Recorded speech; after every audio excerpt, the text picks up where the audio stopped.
Hi families, நான் உங்கள் மகள். ரொம்ப நாள் ஆச்சு. நம்மளுக்கு இன்றைக்கி ஆற்றுக்கூனி கிடச்சிச்சு. பக்கத்து ஊர்லேருந்து கொண்டு வந்து விற்றாங்க. ரெகுலராக கிடைக்கிறதில்ல, எப்போமா தான் கிடைக்கும். ஆனால் இன்றைக்கி நம்மளுக்கு ஒரு அரை ஆஃப் கேஜி வாங்குற அளவுக்கு கிடச்சிச்சு. அதை நம்ம எப்படி ஆயணும் அப்படின்னா, இதை தோல் உரிக்க முடியாது. ஏன்னா ரொம்ப கஷ்டமாக இருக்கும். தோல் உரித்தோம்னா சதையும் சேர்ந்து பிஞ்சு வரும். இதை நம்ம எப்போவுமே அந்த இறாலுக்கு பின்னாடி இருக்கிற கால் பகுதி, அப்புறம் தலையில் இருக்கிற அந்த ஊசியாக இருக்குல்ல, அதையும் அந்த மீசையை மட்டும் கட் பண்ணால் போதும். மீதி அப்படியே நம்ம போட்டு சமைச்சிக்கலாம். குழம்புக்கும் சரி, நம்ம வறுத்து சாப்பிட்றதுக்கும் ரொம்ப நல்லாயிருக்கும். இதே மாதிரி நம்ம கட் பண்ணி எடுத்துக்கிட்டோம்னாவே க்ளீன் ஆயிரும். நம்ம கடல் கூனியில் பார்த்தோம்னா உள்ளே மண் மாதிரி இருக்கும். ஆனால் ஆற்றுக்கூனியில் அப்படி இருக்காது.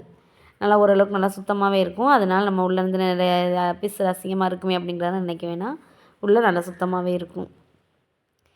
இந்த அளவுக்கு நம்ம க்ளீன் பண்ணோம்னாவே, அதுக்கப்புறம் நல்லா தண்ணி ஊற்றி அலசி எடுத்தோம்னாவே உள்ளது ஃபுல்லாக அப்படியே கலண்டு ஓடி வந்துடும்.